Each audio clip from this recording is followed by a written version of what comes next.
Confusion है, problem नहीं, confusion है आपको कि आप पढ़ाई कर रहे हो A1 A2 B1 की, स्पेशली आप नर्सिंग के लिए, हाउस बिल्डिंग के लिए जाना चाहते हो जर्मनी में, या कोई और नर्सिंग प्रोफेशन को ज्वाइन करना चाहते हो डायरेक्ट जर्मनी में, तो आपको एम्प्लॉयर ने बोला है, आपको रिक्रूटर ने बोला है कि कौन सा एग्ज़ाम गोइथे चलना करेगा, कोई बोलता है टेल्क करेगा, तो आपको डिसाइड नहीं कर पा रहे हो आपकी क्या करना चाहिए आपको। तो उससे रिलेटेड हम बात करेंगे आज। जितना नॉलेज है मुझे मैं आपके साथ शेयर करूँगा, क्या आपके लिए राइट होगा, क्या आपको करना चाहिए, उसके ऊपर बात करेंगे पूरा डिटेल में। तो आप देखना वीडियो और नीचे कमेंट करके ज़रूर बताना फीडबैक में कि आपको और कोई क्वेश्चन है, क्वेरी है, तो ज़रूर मैं उसका भी रिप्लाई करूँगा साथ साथ, और कोशिश हुई तो एक नया वीडियो भी उस पर मैं बना लूँगा, ठीक है। तो पहले हम बात करेंगे कि गोइथे और टेल्क, ये आपको पता ही है गोइथे और टेल्क दोनों ही एग्जामिनेशन बॉडी है ना, ये तो आपको पता ही है कि गोइथे भी एक एग्जामिनेशन बॉडी है और टेल्क भी एक एग्जामिनेशन बॉडी है ना। गोइथे और टेल्क, गोइथे भी और टेल्क भी दोनों ही एग्ज़ाम लेते हैं, आपको पता है दोनों ही एग्ज़ाम लेते हैं, दोनों ही इंटरनेशनल एग्ज़ाम लेते हैं, ठीक है। टेल्क तो जर्मन के अलावा और भी लैंग्वेज के एग्ज़ाम लेता है, टेल्क जर्मन ही नहीं लेता, टेल्क जर्मन के अलावा स्पेनिश, फ्रेंच, आप देखोगे टेल्क की वेबसाइट पे बहुत सारी लैंग्वेज के टेल्क एग्ज़ाम करता है कंडक्ट, और ये इंटरनेशनल एग्ज़ाम से सारे। तो टेल्क का जो लैंग्वेज बेस है वो काफ़ी ज़्यादा है। गोइथे पॉपुलर है, गोइथे सिर्फ जर्मन एग्ज़ाम लेता है, ठीक है, गोइथे जर्मन एग्ज़ाम लेता है, गोइथे पॉपुलर है, ठीक है। तो ये हमने बात करी, ठीक है। तो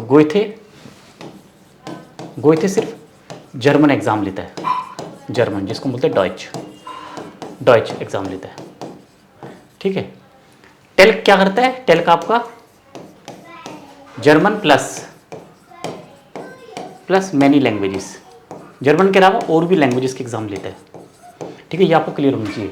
है दोनों ही इंटरनेशनल, ये भी इंटरनेशनल है, ये भी इंटरनेशनल है, ठीक है। दोनों ही इंटरनेशनल एग्ज़ाम्स हैं, दोनों ही क्या है, इंटरनेशनल एग्ज़ाम्स है, मतलब दोनों ही इंटरनेशनल एक्सेप्टेड है।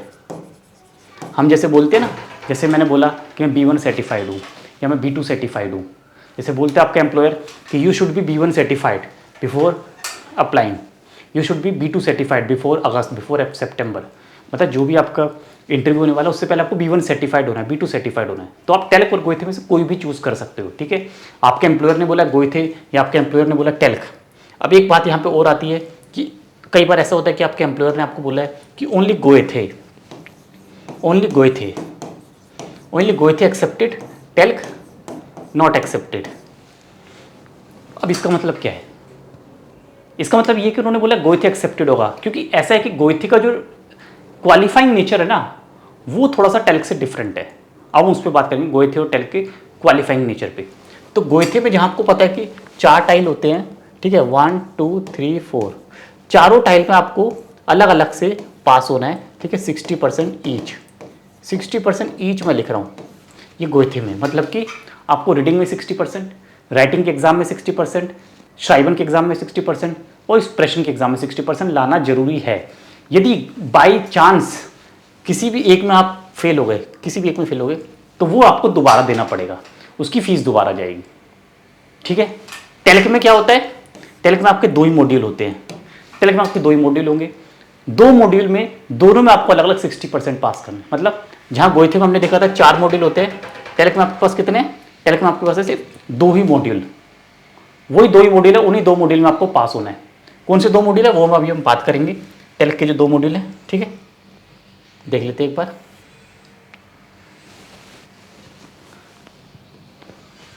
टेल्क में आपके पास 2 ही मॉड्यूल है, उन दोनों में आपको पास होना है। एक होता है एक्सप्रेशन का और एक होता है बाकी तीनों का गेजाम्ट, मतलब तीनों का मिला के आपको 60% आना चाहिए। गेजाम्ट होता है मिला के, कंबाइन कलेक्टिवली आपको 60% लाना है। तो इस हिसाब से आप देखोगे तो क्वालिफाइंग नेचर टेल्क का ईजी है ना, क्योंकि वहाँ पे आपको गेजाम्ट है, मतलब कि मिला के तीनों का आपको 60% लाना है। श्राइबन है, श्राइबन में क्या होता है, आपका ईमेल होता है, स्प्राउट बाउस्टाइन होते हैं, बाकी लेजन है और हेरन है, वो तो सेम जैसे गोइथे में आप तैयारी करते हो उस तरह का ही होता है। तो आप समझ गए बात, मतलब कि टेल्क में क्वालिफाइंग नेचर क्या है, स्पीकिंग प्लस रेस्ट ऑल 3। गोइथे में क्वालिफाइंग नेचर सब में 60-60-60 आपको लाना पड़ेगा, ये रीज़न है। तो टेल्क का क्वालिफाइंग नेचर भी आपका 2 में पास होना आपको, तो एम्प्लॉयर को ये लगता है कि शायद टेल्क का पेपर ईजी है तो बच्चे मेहनत नहीं करते हैं, उनको बोलना नहीं आएगा, है ना। इसमें सबसे बड़ी बात ये है टेल्क के एग्ज़ाम में कि क्वालिफाइंग नेचर ईजी है तो बच्चे कम मेहनत करते हैं, और जब बच्चे कम मेहनत करेंगे तो उनको बोलने की आदत नहीं होगी। देखो टेल्क का मैं बता रहा हूँ, टेल्क का क्या है क्वालिफाइंग नेचर।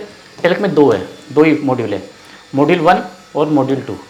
मॉड्यूल 2 मान लेते हैं हम स्पीकिंग, सिर्फ स्पीकिंग में आपको पास होना है 60% मार्क्स से। और मॉड्यूल 1 में क्या आपका लेजन, श्राइबन, ह्योरन, इन तीनों का मिला के आपको 60% लाना है। ठीक है, तो तीनों में 60%। अगर नहीं आया इसमें तो ये आप रिपीट करोगे, ये नहीं आया तो इसको रिपीट करोगे, ऐसा कर सकते हो, रिपीट कर सकते हो इसमें भी। तो ये हमारा है टेल्क एग्जाम, टेल्क भी हो, समझ गए। तो अब क्या होता है, ये एग्जाम का जो नेचर देखो आप गोइथे से थोड़ा अलग है, थोड़ा ईजी है।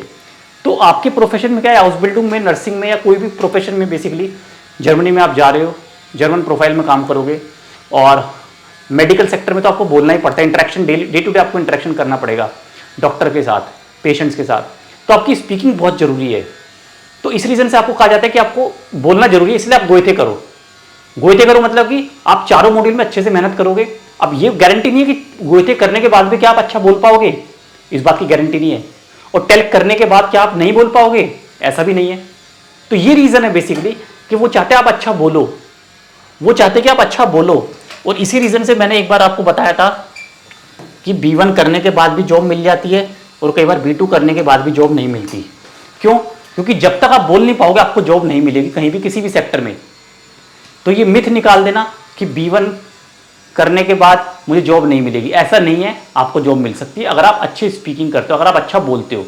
Language is all about speaking, आप अच्छा बोलते हो तो हो जाएगा। इसी तरह से B2 करने के बाद आपको पक्का जॉब मिल जाएगी, ऐसा भी नहीं है। आपने B2 कर लिया, गोइथे कर लिया, एम्प्लॉयर के करने से, आपके रिक्रूटर के कहने से आपने B2 गोइथे कर लिया, प्लस पता लगा जब आपका इंटरव्यू हुआ एम्प्लॉयर के साथ जर्मनी में, हॉस्पिटल में डॉक्टर से जो भी वहाँ पे नेटवर्किंग है उनके साथ, वहाँ पे इंटरव्यू में फेल हो गए तो आपको वापस भेज देंगे, आपको दोबारा पढ़ाई करनी पड़ेगी। तो मेन मुद्दा क्या है, स्पीकिंग। आप कहीं भी पढ़ रहे हो, आपको क्या ध्यान रखना है, स्पीकिंग। आपकी स्पीकिंग एक्यूरेट होनी चाहिए, अव्वल दर्जे की होनी चाहिए speaking. You must have good speaking skills. बात समझ आ गई? यदि आपकी स्पीकिंग स्किल्स अच्छी नहीं है तो आपकी जॉब खतरे में है।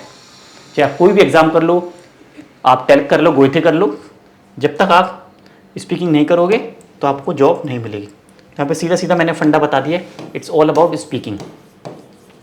अगर आपकी स्पीकिंग अच्छी है तो जॉब आपके पास है, चाहे वो B1 है, चाहे वो B2 है, चाहे वो इवन C1 है। स्पीकिंग आपके कहाँ पे, अगर आपकी B1 में अच्छी है तो जॉब मिल जाएगी, B2 में अच्छी है तो B2 में, और C1 में भी कई बार स्टूडेंट्स करने के बाद भी अच्छा नहीं बोल पाते तो जॉब नहीं मिलेगी। तो it is all about speaking.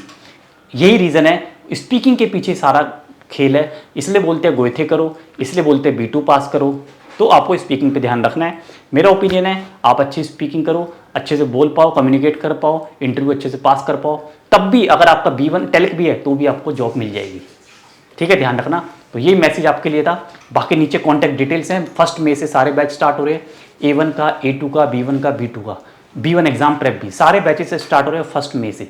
Join करना है तो एनरोल कर सकते हैं, एडमिशन स्टार्ट हो गए हैं। कुछ बैचेस में एडमिशन क्लोज भी हो गए हैं तो वो आपको बता देंगे, तो नीचे डिटेल्स हैं। Thank you so much for watching. Out with बिस्पाल्ट।